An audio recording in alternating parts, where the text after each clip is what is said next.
Good evening. It is Tuesday, April 19th, 2022, and welcome to our first City Council meeting in a couple years, and we're all glad to be here. For those of you who may come in the future, there are some socially distanced seats out in the audience for you to join us in the future, and we look forward to seeing you in person. And with that, the meeting is called to order. Janet, can you call the roll, please? Councilmember Diaz? Yes. Councilmember Juan?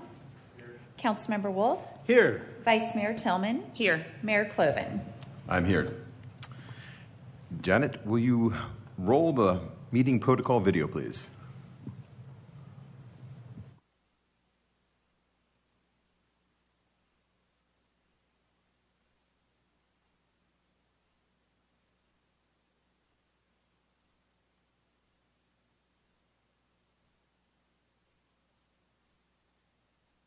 Conducted as a Zoom webinar pursuant to the provisions of the AB 361, which suspends certain requirements of the Brown Act. This meeting is also being webcast on the City of Clayton's website. The Mayor will call upon its council presenters, staff, and other speakers by name and ask that they speak clearly and state their names before giving comments or remarks. Persons participating via webcast and Zoom with their cameras enabled are reminded that their activities are visible to viewers. Members of the public participating by Zoom wishing to speak should use the raise hand feature or dial *9 and the mayor will call upon them at the appropriate time. Telephone attendees will be called upon by the last 4 digits of their phone number. It is requested that public speakers state their name, but providing such information is voluntary. Written public comments received by the Clayton City Clerk by 5 p.m. today will be entered into the record but will not be read out loud. If authors of the written correspondence would like to speak, they are free to do so and should raise their hand and the mayor will call upon them at the appropriate time. A roll call vote will be taken for all action items. The chat feature is not active. In order to get the full Zoom experience, please make sure your application is up to date.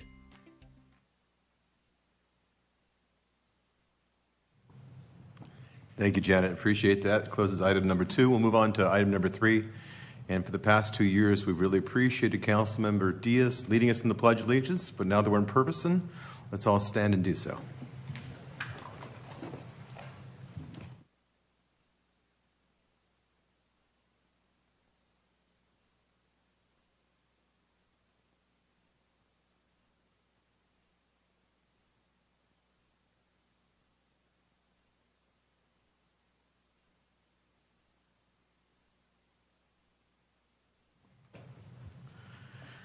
Excellent. We're going to move on to item number 4, the consent calendar.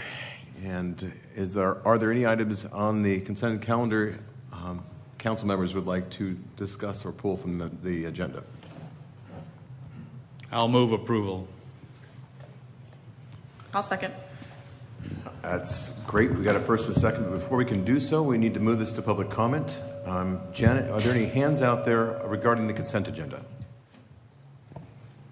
I do not have any hands on Zoom raised for this item. Excellent. Bringing it back, we have a first by Councilmember Diaz, a second by Vice Mayor Tillman. Janet, we call the roll, please. Councilmember Diaz? Yes. Councilmember Juan? Aye. Councilmember Wolf? Yes. Vice Mayor Tillman? Yes. Mayor Cloven? Yes. With that, it passes unanimously.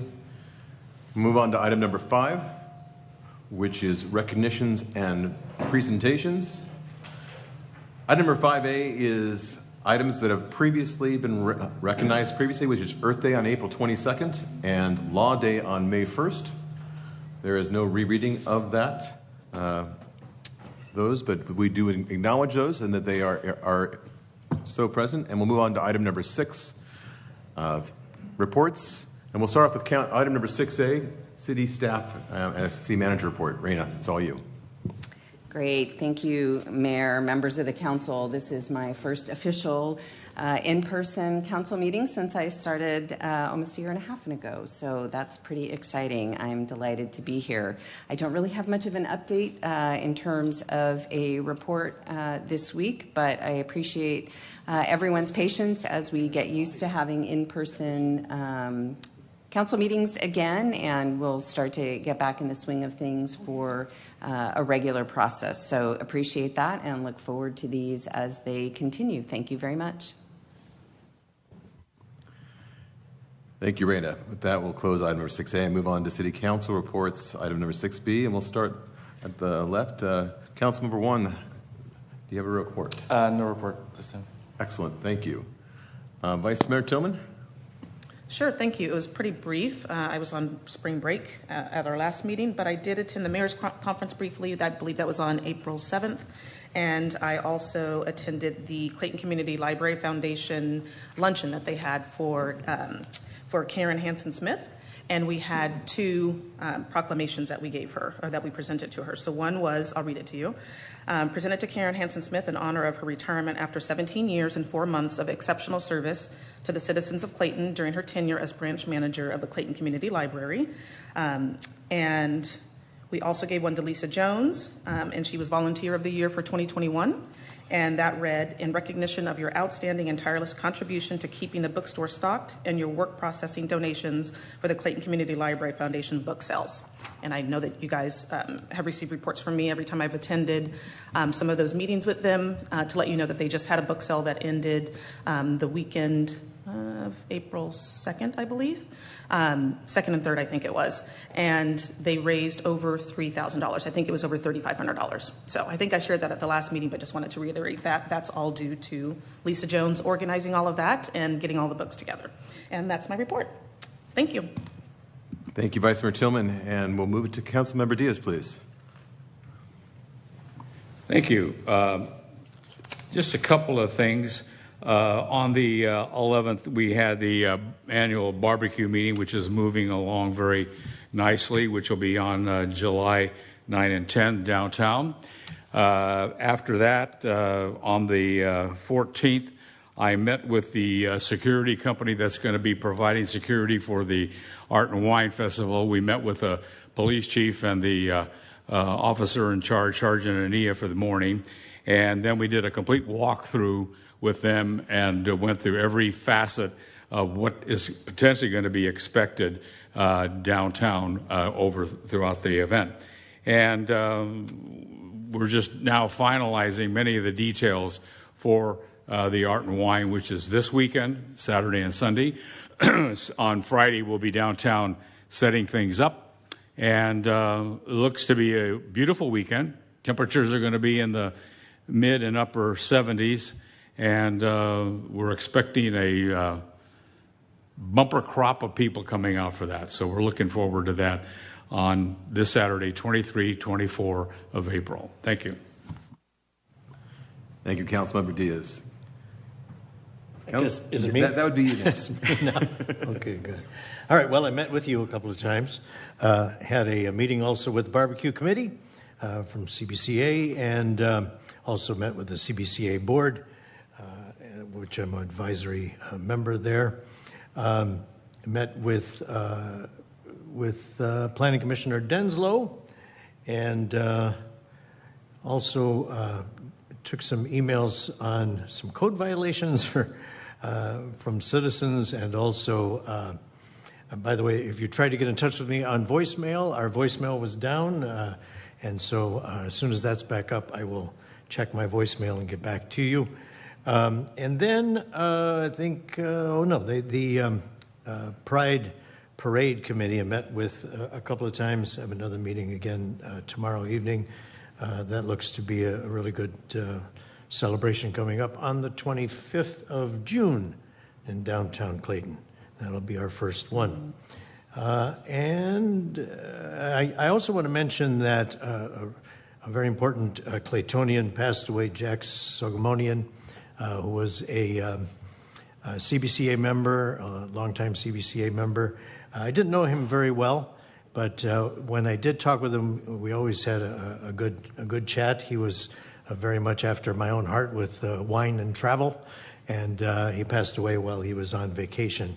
And so I would like to honor him by closing the meeting tonight in Jack's name, if you wouldn't mind, Mayor.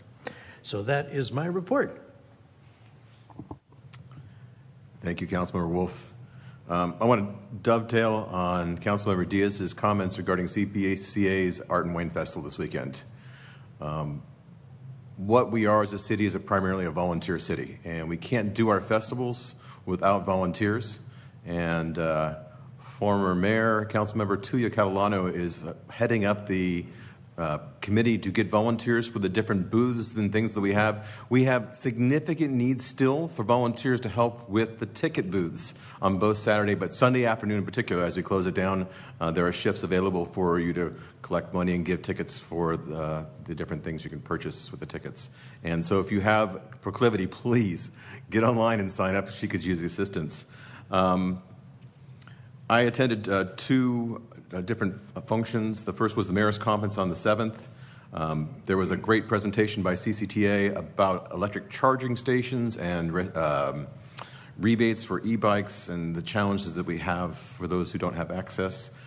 It's something we're going to have to talk about as a council. Is that there are some funding sources for having electronic vehicle charging stations in Clayton, and it's something we need to figure out how we can get some of the funding to help with that in local downtown. There was also a great presentation on the stormwater Contra Costa Cleanup Water Program. Again, these unfunded mandates, which are causing significant challenges because we don't have the budget, and they keep pounding on us to do more and more, the state is, as they typically do, to do more and more without budget to do them. Clean up the creeks, and there's fortunately we don't have a significant homeless issue, but the cities are being requested to clean up from a water standpoint for the homeless populations, and it's a challenge. And both city managers and city staff, as well as council members, are finding how do we deal with the state and these unwanted mandates. On the 14th, I attended TransPAC, and again, TransPAC is a central Costa Costa County transportation group that deals with funds for how we spend that. And our primarily, we are funding some new BART fare gates that will hopefully eliminate some of the fare skipping that has been happening in some of the stations. So you'll be seeing those going up this year. And one of the things that was talked about was Measure J, Line 28 funding, which is basically funding for seniors and people with disabilities and those transportations, and how to get them from their home to a doctor's, to hospitals, to what funding we could use to transport those citizens. And we have the same issues here in Clayton. We have an older population that could use that, and so we got to start put our head together on how we might be able to take advantage of some of that funding in the future as well. I've had several conversations in the past couple weeks, obviously regarding some of the budget issues that we face, and some people have interesting solutions, but also related to our housing element, and some gentleman has some good ideas about how to maximize our ability to use ADUs, and I let him know that we will be talking about that in the future, and that'll be part of the conversation. And with that, that's the end of my report. So we'll close item 6B and move on to item 7A, which is public comment on non-agenda items. And I will state this every meeting. For those of you on the public, when you come in on Zoom, or for those who are able to attend here personally, and we're looking forward to having your presence. When you address the City Council, please address as a whole. I really do not. It's not necessary to address a individual council member, and if you do so with respect and kindness and clarity, and counter with logical arguments. This is not no. He said, she said. We're here all doing the best we can, and with that. You get 3 minutes to speak what you like. At future meetings, we'll be able to temper the mic at 3 minutes, so you'll be talking into a dead mic. That's not yet happening, but you get 3 minutes and use it and think about it. And it's your time to speak on your topic. And I do have for item number 7, Ed Miller, you're up first, please.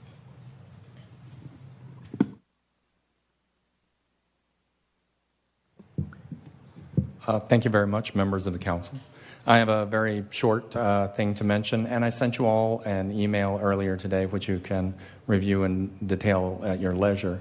But I come bringing an idea, not a complaint. I've often said in meetings, CCTA, Planning Commission, or other meetings, that the solution to our housing crisis probably doesn't lie with stuffing more houses into the burbs just so that we can fill up our highways and drive over into Santa Clara or San Francisco.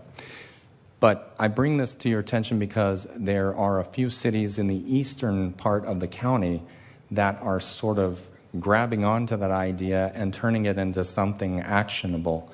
And that is, they have sent out a survey to a voluntary survey to their residents called Cut the Commute, cutthecommute.net, and it will tell them, who your employer is, where you're commuting from in Brentwood, Oakley, Antioch, or Pittsburgh. And then the economic development councils of those various cities will then take the data from that, and then if there are large employers with large numbers of employees in that area, obviously that is an opportunity for them to prioritize and target those corporations or companies as a potential candidate for someone to lease commercial space in their area and take all that all of that traffic off of our highways, and also give those people some time back with their families and some time for civic engagement, etc. So that's really all I had to say. It's an idea. I would love to see Clayton, Concord, Pleasant Hill, and Walnut Creek perhaps collaborate in a similar way to put out such a survey, because there's a lot of dead commercial space, obviously from the pandemic effects, and I think there's potentially an opportunity to put some of that to use. All right? Thanks, everyone. I appreciate it. Thank you, Ed. Appreciate it. Are there any other members here who would like to have their time on public comment? All right, because I'm just looking for a hand. You're welcome to, anytime. Janet, are there any people in the audience with their hands raised? And this is, again, we're still kind of getting used to this hybrid format, so bear with us as we figure this out. Mayor Cloven, I have 22 attendees on Zoom and no hands raised. And that's something. With that, I will close public comment, item number 7, and move on to item 8, which is... Yeah. You may want to turn off your camera so you're not on in multiple places on the iPad, just as a heads up, if you would like. It looks like this. Turn off your camera on your iPad. But I can't hear you. All right, never mind. But I turned the audio off on my iPad. All right, anyways, that was it. Shut the camera off. Wait, you got to clear this first. Now you can shut the camera. There. Happy? Awesome.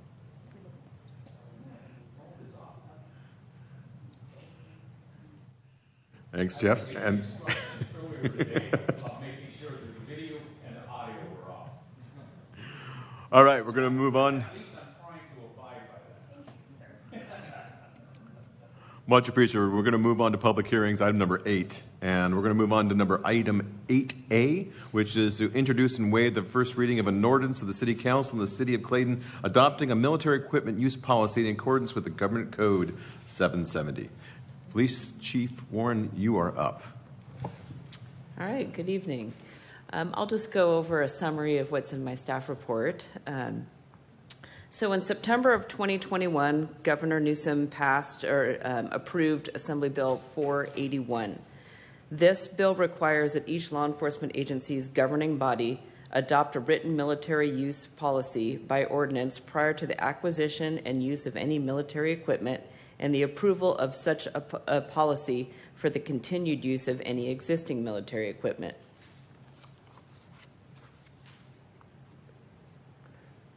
Where am I pointing? See if we can. Okay, sorry, not sure that the slides are moving.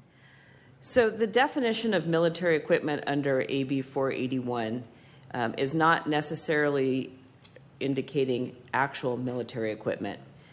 It includes items such as armored vehicles, command and control vehicles, pepper balls, less lethal shotguns, less lethal projectile launchers, long-range acoustic devices, flashbangs, etc. Most of the items listed in the Assembly bill are standard police-issued equipment and are used as best practices in the police community for officer safety reasons. Our police department has very few items that qualify under the bill, but we do have a few. One is a Colt M4 carbine rifle and the ammunition that goes with it. We have 4 Remington less lethal launchers, which launch beanbag rounds and the ammunition that goes with that. We have 1 40-millimeter single-shot launcher, which launches sponge rounds and the ammunition that goes with that. And we have 1 trailer that we use as an emergency command vehicle. Part of the Assembly bill requires that we adopt a policy, and we worked with our vendor Lexipol that develops all of our policies. We collaborated with other agencies within the county, and we worked with our city attorney to create our policy to comply with the law. Our policy includes all of the elements that are required by statute, including definitions, policy violations, duties, inventories, how the public can engage in the process and make complaints. The ordinance requires that cities start the process of approval by May 1st, and that we had posted on our website a rough draft of our policy 30 days prior to this hearing, which we did on March 16th. And that concludes my presentation. Any questions? I just had one, and it is in the back. I think it's 710.3, the military equipment coordinator.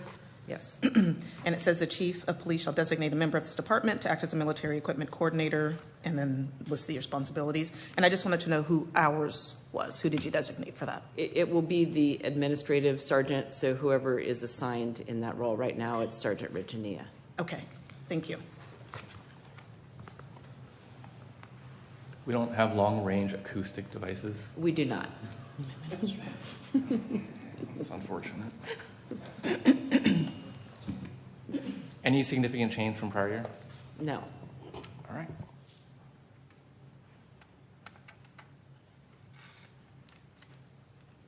And with this item, we're just electing to receive it, and there's no action associated with it?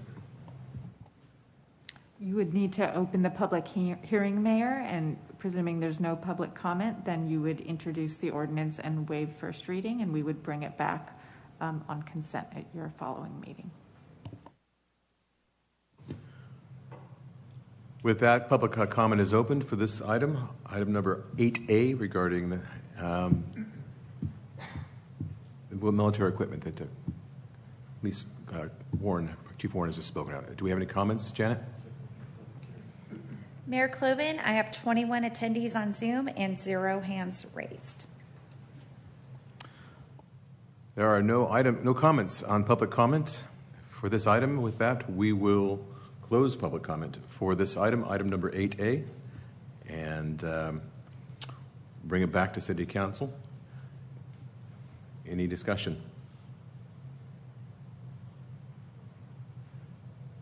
No, I don't have any concern. She answered the question that I had, and it seemed like Jeff's question was answered too, so I'll move approval. All right. To clarify, Vice Mayor, Oh. I think you are introducing the ordinance. Yes, I'm introducing the ordinance. And waiving first reading. And waiving the first reading. Thank you. You're welcome. It's been introduced and waived. Is there a second on that? Second that. Second by Councilmember One. Janet, will you read the roll, please? Councilmember Diaz. Yes. Councilmember Juan. Aye. Councilmember Wolf. Yes. Vice Mayor Tillman. Aye. Mayor Cloven. Aye, as well. With that, number 8A is closed. And we'll move on to item number 9, which is action items. And item number 9A is to receive a presentation and provide direction to city staff regarding the concerts in the Grove. And we'll bring that back to you, Raina. Great. Thank you, Mayor and members of the council. This is a report back from a discussion that was held last fall regarding concerts in the Grove and in specific some of the financial and administrative practices related to the concerts in the Grove. Historically, this concert series, which was begun in the 2008 timeframe, has been a city event. It was started with financial contributions from the city via its redevelopment agency for the first couple of years, along with a major sponsorship from CBCA, and CBCA has certainly continued its support. After the first few years, the concert series has become self-sufficient in terms of its annual costs through sponsorships and donations. The city handles a number of the administrative functions of the concert series, as the city is the signatory to the contract agreements with the bands and the sound producer, as well as handling the receipt of donation funds and writing checks for expenses of the concert series from those donation funds at the direction of the volunteer event organizers. The city has historically tracked additional expenses for police and maintenance functions that occur as a result of the concerts and has recovered those costs from the donation funds. While the city has not always tracked and recovered all of its administrative costs, they are relatively minor, and we are looking at how to improve that process in the future. The city keeps track of the funds donated for the concert series in a separate project used only for the expenses associated with the concerts. While historically the funds have not been included in the annual city financial audit, the finance director and myself are currently working on formalizing the accounting for these funds, likely via a special fiduciary fund that would allow greater transparency and would be included in our financial reporting and budgetary documents in the future. This would allow us to have, I think, better tracking overall in terms of those expenses and the donations and sponsorships that come in. With that, the concert series is about to kick off again for this year in just a couple of weeks, and the city is excited to have those continue in the Grove and bring that dynamic environment back. And with that, I'm here to answer any questions along with our finance director, Catherine Korsak, and we'd be happy to answer. Thank you. I actually want to start off. We are fortunate to have Councilmember Diaz here and two other former mayors, former Mayor Howard Giller and Julie Pierce. The three of them have pretty much spearheaded the concert series since the very beginning. The gratitude that I feel for every Saturday that I've been out there on the lawn having a bottle of wine with friends and enjoying the concerts is tremendous. And I've watched him work tirelessly, setting up and taking down. And Jim, I want to bring the question to you about the genesis of the concert series in the beginning, and what was the logic for starting it up, and there was some intentionality regarding helping businesses in Clayton, and has that come to fruition? Well, I believe that it was originally set up as an entity, as the city manager has characterized and given a historical perspective. But at the time, the person on the city council was Howard Geller, and he was the sort of the initial force to move it forward, and he's been pretty much involved with it, as I have, and former council member Pierce over the past 13 years. I think this is going to be the 14th year, if I'm not mistaken. But we used to have regular meetings, and I know I asked Laura Hoffmeister about this. With the business people, we would call them into a meeting here and kind of get their input to make sure that we were not intruding upon their business prerogatives. Most of them at the time were very supportive because, in essence, we bring in not only the residents but people from outside the community who purchase their meals at any one of the establishments. And there are certain events that bring out several thousand people. Overall, it's been a very positive a series of events, and I know that we're looking forward to the next season that starts on May 7th, and it's going to be another one of the returning to normal, if you will, events that take place within the community. From my perspective, one of the things we used to have in setting it up is we had the advantage of utilizing some of the folks out at Diablo Valley Ranch, but that's no longer part of the mix. They are still in a very restrictive mode. So most of the people, we have a number of local individuals that come out on Saturday morning and help us set it up, and then we have them return in the evening on Saturday night to take it back down. But overall, I can't think, we may have had maybe two, in the 13 to 14 years, two medical emergencies that took place out there. And with our relationship with the police department and the fire department, those two issues were administered and handled very quickly and efficiently. But other than that, it's been a very well-received, mannered group that comes out. It's been a really great experience, and it's something that has put us on the map along with the various festivals we have. So overall, it's been a real plus, and Howard's done a great job on booking the entertainment for the next 10 concerts this summer, and we're looking forward to it starting May 7th. Thank you, Councilmember Diaz. I appreciate the perspective and the hard work you put into that. Does any other council member have a question for staff on this item? Just a couple. You had mentioned that there are administrative costs and that they're kind of minor, and you and Catherine are working on those. I know that Janet is taking care of actually depositing the funds, et cetera, but what other costs are we talking about, or use of their time, rather?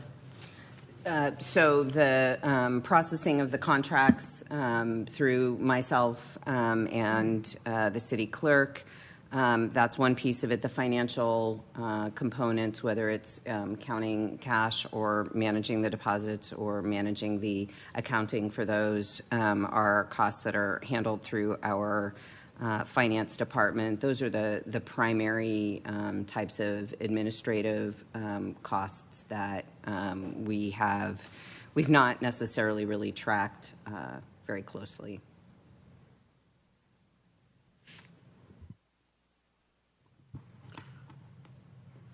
I'm back. So that's helpful. The use permit that we have or that they use with us, there's not necessarily a committee, right? I know that it's one current and several former council members, but if it's a city-run event, and I'm going to say that in quotes since we're establishing that that's what it is now, should we be forming a formal committee, one of those subcommittees that we have each year, so that we at least designate who will be serving on that? To me, I think it would be nice to have at least one or two current council members plus the current committee, just in case some of those people fall off. Are we going to discontinue those? What is the plan? I'm just trying to understand what the plan is. If we're going to think about having a special fund for it, what happens when that disbands, if that ever happens? I'm just thinking of all of the contingencies. Thank you for those questions. A couple of things. I think one, that is certainly something that the current organizers need to have a conversation about as well, along with the city. So I don't want to speak necessarily on their behalf. There could be a council subcommittee that is set up, or the council could designate a single council member, as you essentially have de facto with Councilmember Diaz. I will point out that if the council establishes a subcommittee, because it would be essentially a standing committee, it would be a Brown Act body. And so I wouldn't see it as a, sort of a working committee, but more potentially oversight because of the way that those meetings would be structured. I do think that moving forward with the financial changes will bring the finances of the concerts under the auspices of the Budget and Audit Committee as part of the audited financials and the budget. So there is that potential oversight. I think it is a logical next step, and again, that's part of the reason for bringing this forward this evening, to start some conversations with the committee, so Councilmember Diaz, Howard Geller, and Julie Pierce, about how would they like to go forward together to kind of create a succession plan for the event, so that we do have a picture of how that would continue potentially beyond any one of the individual members that are currently involved. Thank you.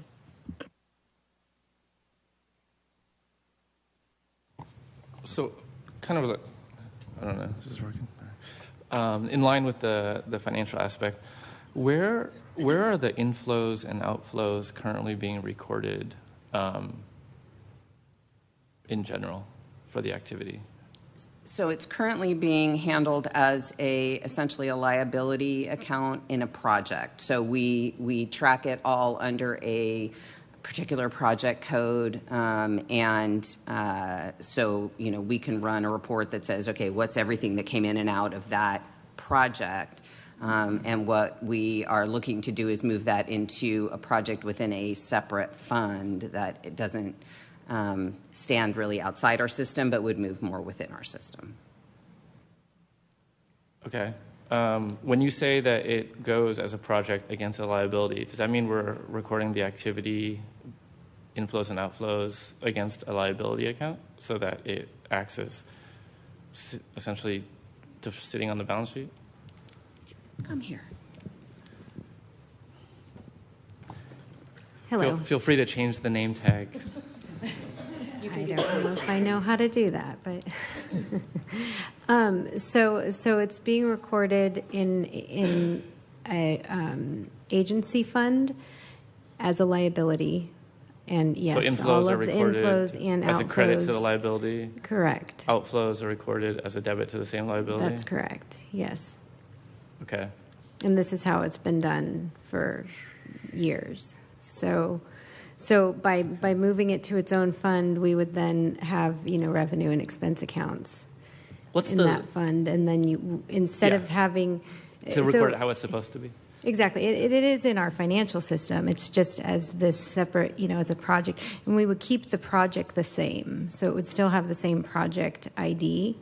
It would just now be in a new fund, and you could do all your financial reporting for that fund within the accounting system, rather than right now we're producing a report outside of the system.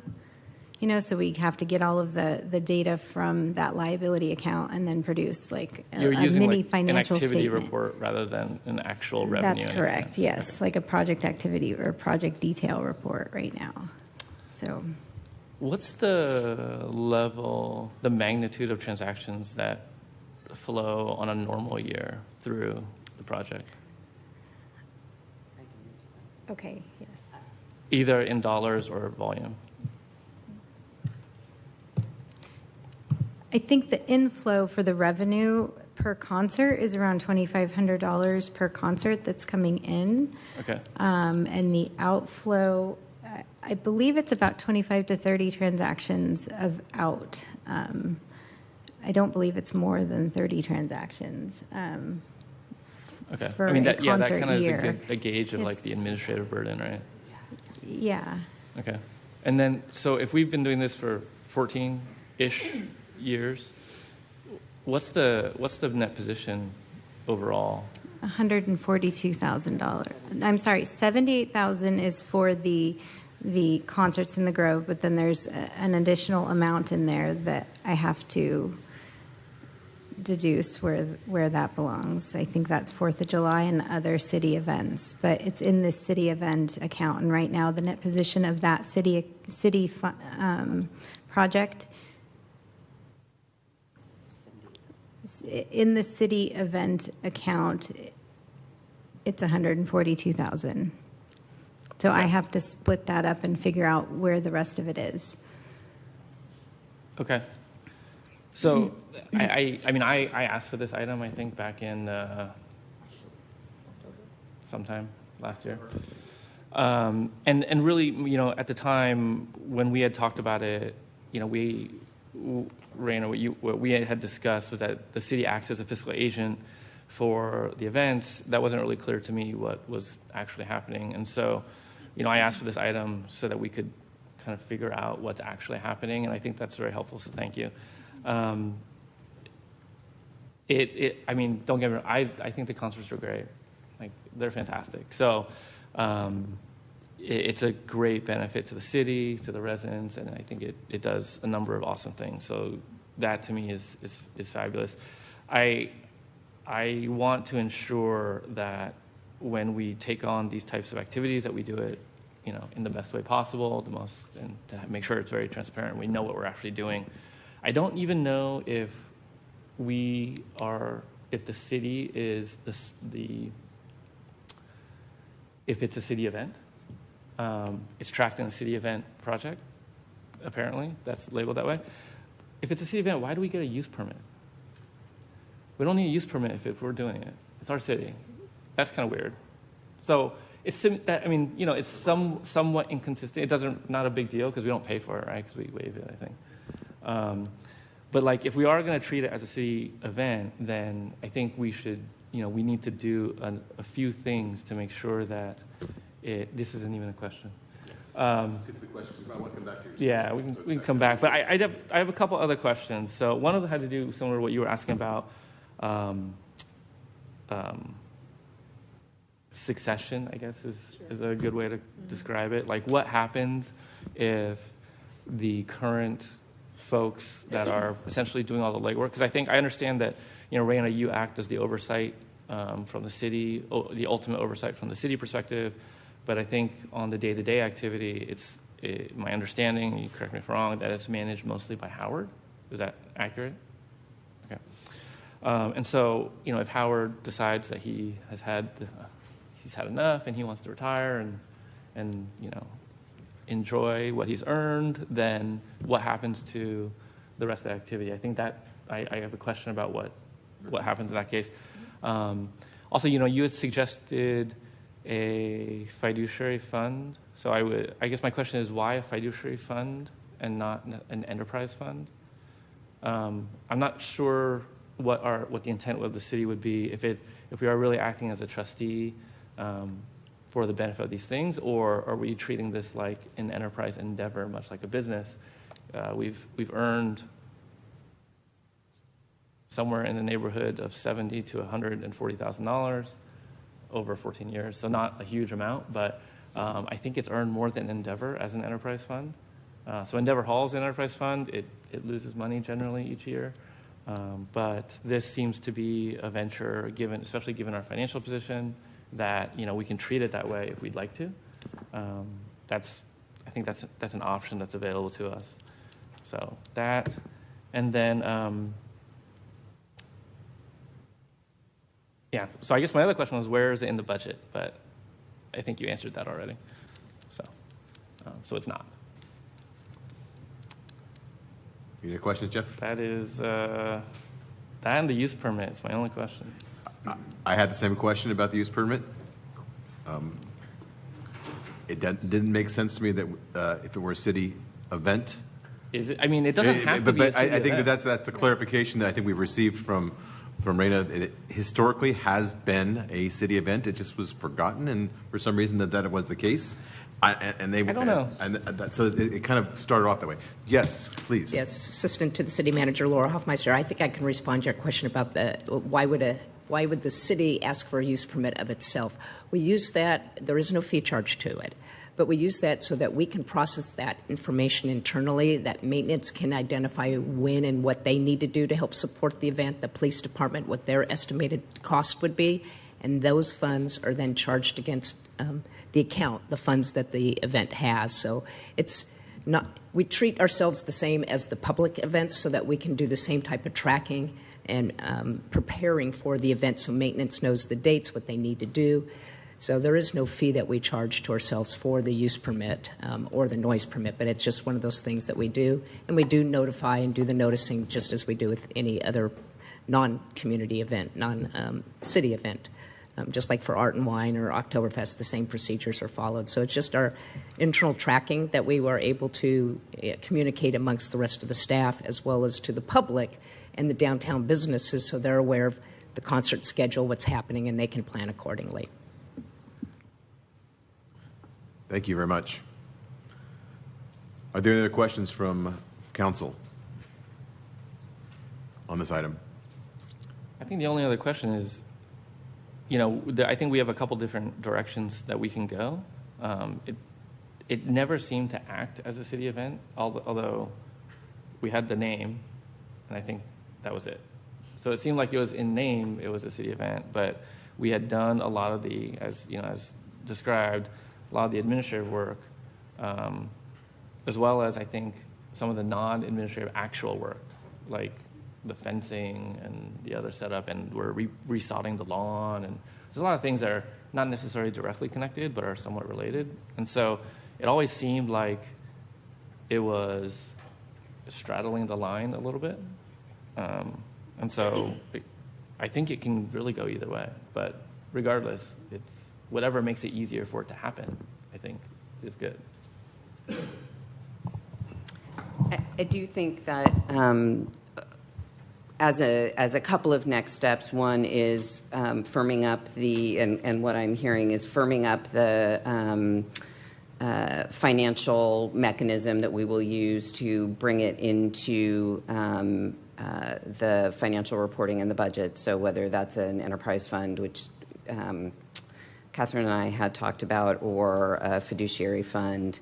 And that way it will also come through to the Budget and Audit Committee, considering whether there should be a more formal designation of a council member to act as a liaison to the event, starting a conversation with the event about what kinds of activities we need to undertake to collectively put together a succession plan.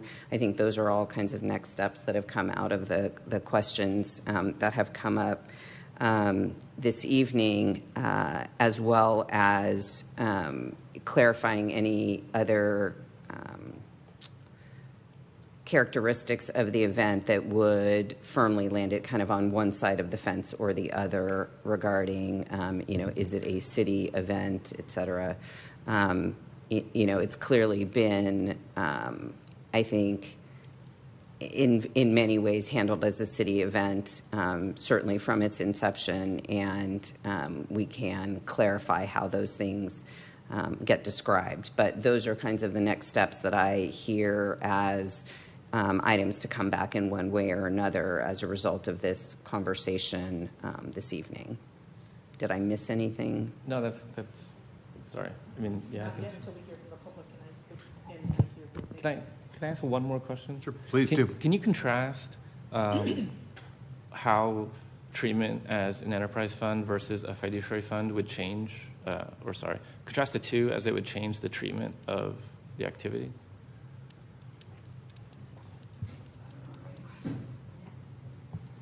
So the one thing that I haven't been able to fully research, but I started researching, is the tax treatment of the donations. So if it is an enterprise fund, it's a business type activity, and I believe instead of these donations that come in, they would be fees coming into the city for, the concert. So instead of businesses donating money and getting a tax deduction for that, I believe that that would have to change. I have to research that more, but I think that that's the biggest consideration if it's an enterprise, because if it's a business type activity, I do not believe that donations would be allowed. It would be fees and some type of fee structure, and then possibly there would be a charge. I don't know how you would do that though when you come to the event rather than having people donate money. So Yeah, okay. Yeah, I mean, that's important. It's an important component. I know that individuals or anyone can really donate to the city as a deduction in general. Maybe not necessarily for the specific purpose of the concert. So if someone wants to just write a check and give it to the city for any general purpose, I think that would clearly be tax deductible. I'm not your tax accountant, but I don't know the specifics for enterprise funds, so it'd be good to know. Because I think if you're a fiduciary, if it's a fiduciary fund, does that impose additional restrictions on the use of the funds?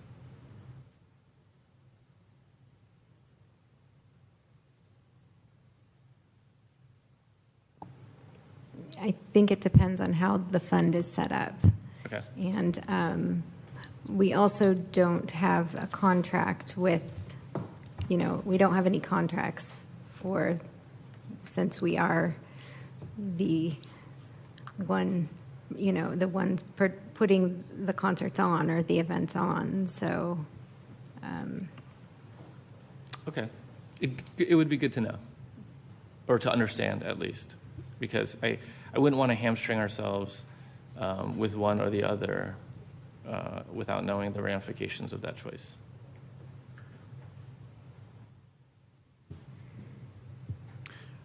I had a quick question regarding, and this is slightly off topic, but just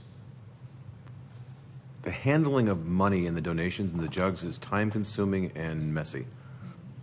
It just is. And it's unsafe to have that much cash on hand as well. If it's a city function, I'd like trying With a lot of alcohol involved. Yeah, absolutely. I prefer to go as digital as much as possible. Have we looked into having a barcode to scan and donate this coming? Put it right in the jug, have your phone up to it, and I think I would bring a little more income in and make it a lot easier from a time standpoint. As far as I know, the goal this year, and Jim, you can correct me if I'm wrong, is to have a QR code or a Venmo or something on the jug in order to make that kind of donation. Correct? We are working on that. Yes. I thought Howard had mentioned that as well. Put them on the banners. It'd be nice. Yeah. Howard's observing if he wants to chime in here. That would be great. That would be good. Maybe he could answer that question. Howard's monitoring this. I see. There he goes. Nope. Well, we're going to, anyone have questions from City Council at this time? Yes, sir. All right, we're going to open this up into public comment. And if there are anybody here in the audience or anybody out there at home that have a comment regarding this, please raise your hand and we'll call on you, and you've got 3 minutes to address this item in the City Council. Bill, come on up, please. Point of order, Mayor, as he's walking up, can we please turn down the air conditioner? It's freezing in here. You and I have the seats. We have the direct line. Good evening, City Council. It's nice to see you outside of your little virtual squares for over a year and a half. See your smiling faces. I just have one question. It's probably for Councilman Diaz. We have new grass down there, the sod, and then the other area has been reseeded. And these concerts have been really tough on the grass and sod because people put their blankets out earlier. And in the past, they've had a time that they couldn't put their chairs or blankets out. I think it's after 2 o'clock, but that's been very loosely enforced. So I just wonder if you don't have to answer right now. I'll finish, then you can answer. If it's going to be enforced this year, I mean, you're going to have somebody out there to keep the blankets and the chairs and all that off of that side, because it looks really nice right now. So all right, you're asking about the grass itself and how that.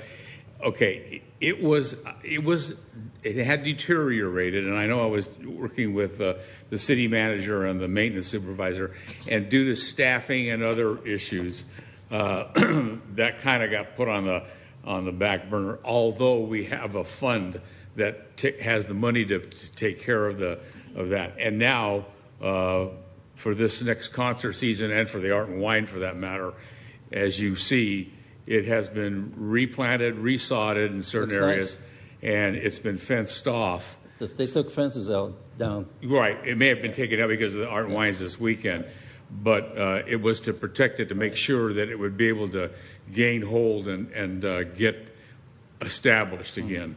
But there were a number of complicating factors on why it deteriorated.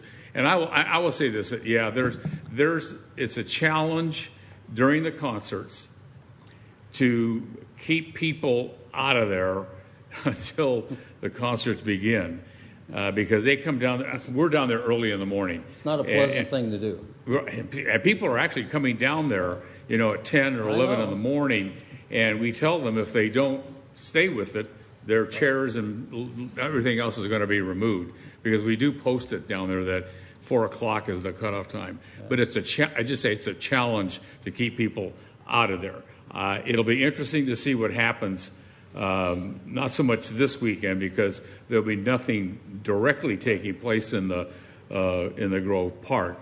But on May 7th, when we kick off the concert season, it'll be very interesting to see how many people come out there early and start setting up shop well before the 6 o'clock concert. So there were just a number of complications that caused the maintenance on the grass to be let go, and it was staffing and COVID and all the usual list of excuses. And but it's now coming back, and I think it'll be maintained going forward in a very acceptable manner. I look forward to seeing you there enforcing it. I look forward to seeing you there enforcing it. Yeah. And also, I think I've exceeded my time, but go ahead. But also and hopefully Howard will chime in. But originally we had those concerts every week, if you recall, right. And I think part of the reason that we moved to every 2 weeks is for that grass to recover. One of the reasons. All right. Thank you, Bill. Appreciate it. Thanks, Bill. Excellent. Janet, are there any other hands raised out there in virtual land? Yes, I have one hand raised. Howard, as I promote you to panelist, if you can please unmute your microphone, and you'll have 3 minutes to speak.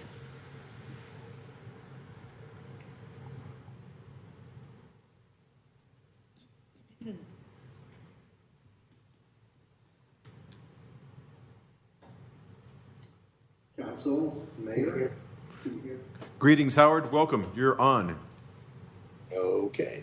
I'm here in case you need ask me any questions I can give you answers on, but I think I took a little bit notes maybe for clarification. Usually, our cost is around $34,000 a year, and we seem to be bringing in 37, 38. All the money and all the donations that come in by check from sponsors, and those are all made out to the city, and all the money that we collect goes in the buckets, and none of us ever touch the money. And our city clerk counts it, and then she makes the deposit. Basically, with 10 concerts, we're cutting probably 20 checks, one for each band, and 10, as we cut singular checks to our sound man. And I don't know if you cut very many other checks. Once in a while, 1 or 2 other checks. Let's see. Yeah, and that's about it. Totally, if you take how much we've raised over the years, it's probably we've brought in over $300,000 in donations to put on the concert series. A secession plan, that's something that we all need to talk about, and I think that we should sit down with maybe, a council representative so we don't have to deal with the Brown Act and come up with some kind of thought process of what happens if we all go at the same time or if one of us goes. The replacement, the guy that does concerts, he makes probably about 75,000, maybe more, but they put on more concerts than we do. And it's a different thing. So anyhow, that's it. Any questions? I'm here for a minute or two.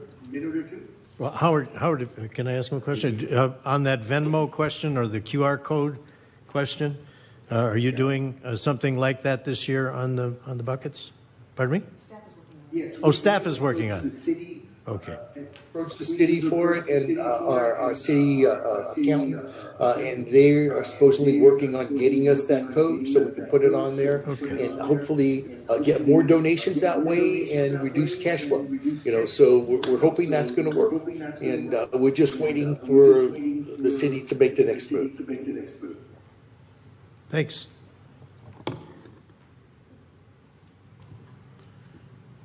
Thank you, Howard. Jen, are there any other hands out there? Out of 19 attendees, I do not have any other hands raised. Excellent. And with that, public comment is closed, and we'll bring it back to City Council for discussion. It seems enlightening that this has been a city event, at least financially tied to the city since its inception. Started pretty much by city council members at the time. Basically, public announcements say Clayton presents. We have our name all over this darn thing. As much as we hadn't thought it was, we were just kind of handling the money. It's a city event. So I wanted to be handled in a way financially that makes sense where we're on top of it. Whether it's enterprise versus fiduciary fund, I will leave that to our staff to come up with a good recommendation to that. I just want to first and foremost acknowledge our three past mayors in Julie, Jim, and Howard for putting us on, and for my experience and knowledge, our businesses in Clayton have benefited from this. Their business on the nights of concerts for all of them have been significant relative to what would normally come in on a typical Saturday night because of the outsiders, and that's a value to our city. And people are coming in to see who Clayton is. They follow the bands, just come watch them, and that's a value to us. And I appreciate that, so thank you. And so that's my comments for right now.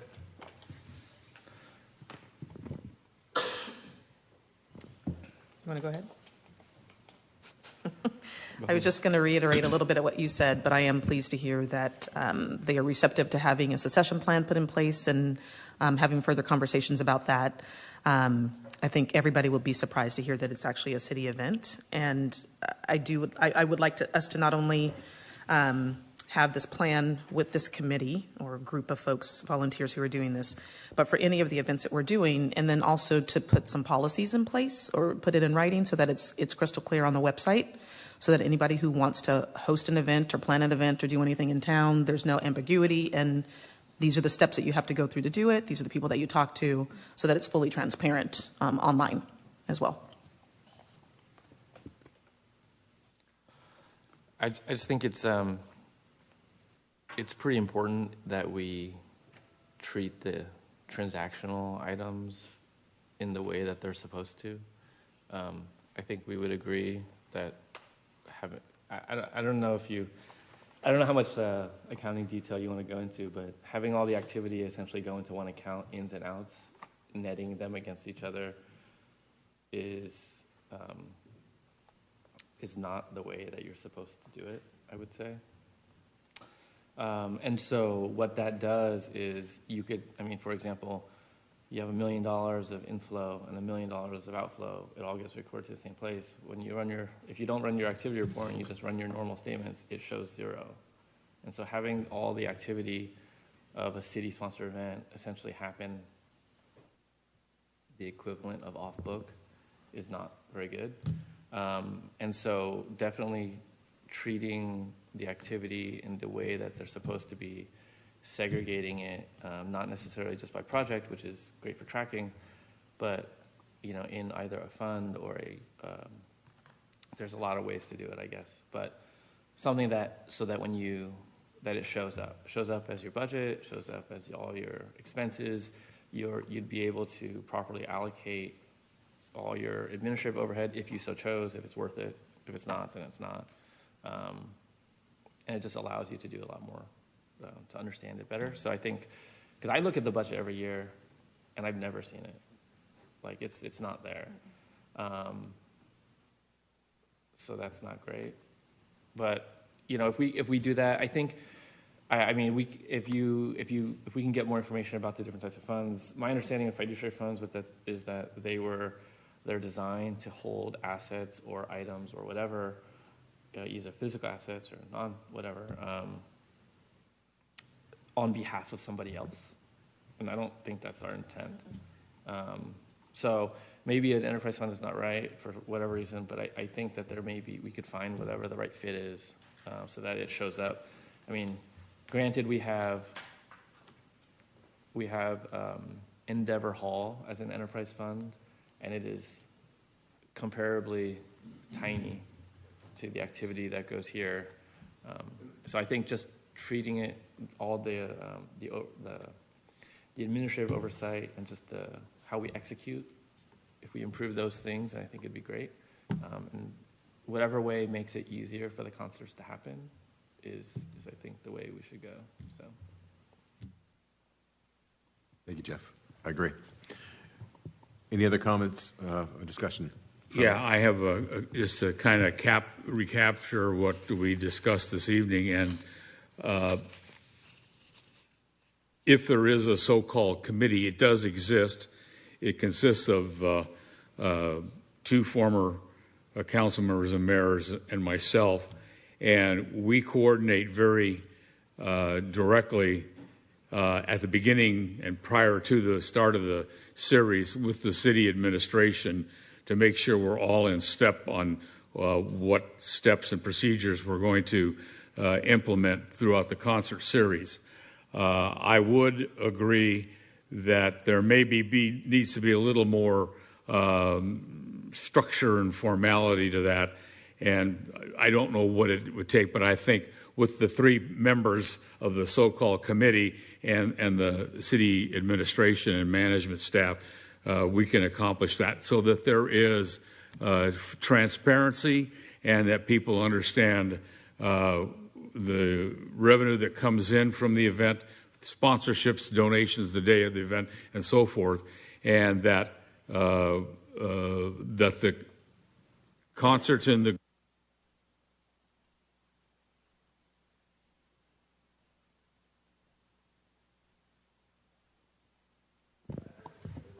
It went dead. Oh, the battery? Okay. Thank you. You're welcome, sir. Got it. Anyway, that to assure this council and the community that the concerts in the Grove is self-sufficient and that that it does reimburse the city for the services that are rendered on behalf of the community to the concerts to make it efficient and functional more efficiently and so forth. That's taking place. So I think we probably could provide a little more visibility to that, and I know Raina is working on that, among other things that she's working on, so that I think that it will continue to be one of the stellar things that attract people to this community. and a positive nature. And I can't emphasize that enough, because when the people come out there on a Saturday night, they come out to enjoy the entertainment, but their own company. It's just like us getting back here. We need to have interaction with the community. Hiding behind a computer is not the way to do it. And so I'm very much pleased that we're back here. But I think that that's one example where the community does come together and has a positive effect. And the businesses do well. And I want to just amplify that. When I look across the street at the patio at the Chop House, full, and I know that they're buying drinks and food and all that, the same thing is taking place both at the Mudville and at the La Veranda.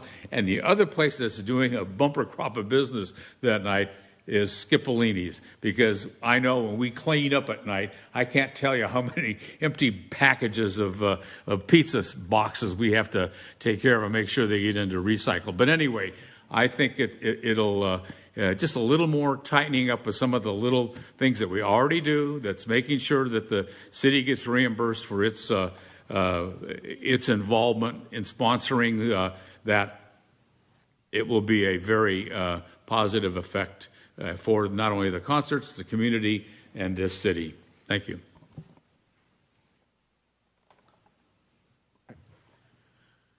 Jeff, please. I forgot one last thing. I don't want to take your thunder or anything, but you mentioned there's potentially other activities that get treated the same way. So I know it's not specifically on the agenda, but I would make a suggestion that if there are other activities that get handled this way, that we stop doing that. Okay, that was it. I think we've learned a little bit this past year going through our audit process that we need to tighten some things up.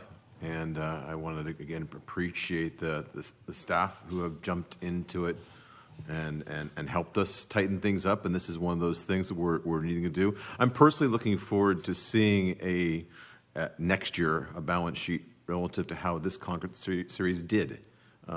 What were the incomes? What were the expenses? And I'm talking all the expenses, not just the sound men and the bands, but the city expenses that get put into those different buckets you're talking about with each use permit. I mean, it'd be kind of good to see what the actual expenses are. If they're nominal, that's awesome, but it may surprise us. Wow, that's actually a lot of money. So that type of accounting would be good to know in the detail. Though, are we getting into something that actually is making money, or is there possibly a liability that we don't know about? I mean, it would be good to know that. And see it in black and white. So I concur. And that would be the same thing for the 4th of July parade, which is handled similarly. So just acknowledging that. So thank you, Jeff. That let's just dot our I's, cross our T's, and from that standpoint. And with that, I think for the most part, we're acknowledging that this is a city event, and we're asking the staff to come back with how they are going to treat this from an accounting standpoint at a future meeting. Is that kind of the way what I'm hearing at this point? In addition to other things. I'm not going to repeat them. Is that enough direction for staff at this point? We're share. We've learned how to share. So yes, thank you. That direction regarding the finances, as well as the succession planning and the other specifics that were mentioned, those will come back in those components based on the direction this evening. So thank you. Unless there's anything else, I feel like I have sufficient direction, and this was exactly what we were hoping to get in terms of clarity for next steps. So thank you.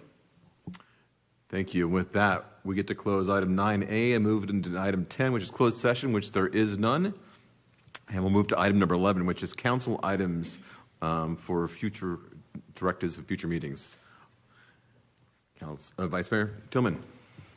I just have one. I received an email request from a resident who she's a nonprofit, excuse me, she runs a nonprofit in town, and she was asking us to waive some fees. She had a conversation with Raina. So what I would like to do is ask staff to bring back what our rental fees are and how we're handling those for nonprofits. Raina, I don't know if you want to speak a little bit more right now to give them more clarity, but It specifically involved Endeavor Hall, and I'm not sure if there's other buildings in town that it might possibly involve, but I would like one for all the council members to understand that that was a request of me to ask Raina to change her mind on the amount that was being charged, and which I didn't think was appropriate at all. And I just told her that I would actually come before all of you and let you all know that that was a request of me, and that I let her know that that wasn't appropriate. Raina had already made the decision, which was a sound decision on what actually has to happen, which is that the fee that is being charged is what needs to be paid. And so, full transparency, I would like that to come back so we can have a full conversation about it, please. Thanks. Does the fee schedule, master fee schedule, comes back annually, I think? Isn't that coming back pretty soon? So the fee schedule typically comes back with the budget. We took a bit of a hiatus for FY22, so we've been operating under the FY21 fee schedule. And there are fee categories that are identified there, and there have been some situations where fees have been waived or reduced in the past without a lot of clarity as to written policy about how that happens. And so that's the request, and I will come back with components of that as well. So thank you for bringing that back. And again, it's another place where I think we can improve our administrative procedures and our clarity and transparency. So definitely going to do that. Because I also have things about the fee schedule when it comes back. So we could talk about that when it comes back. Or you could give me a hint in advance, not right now. Sure. Our fees are whack.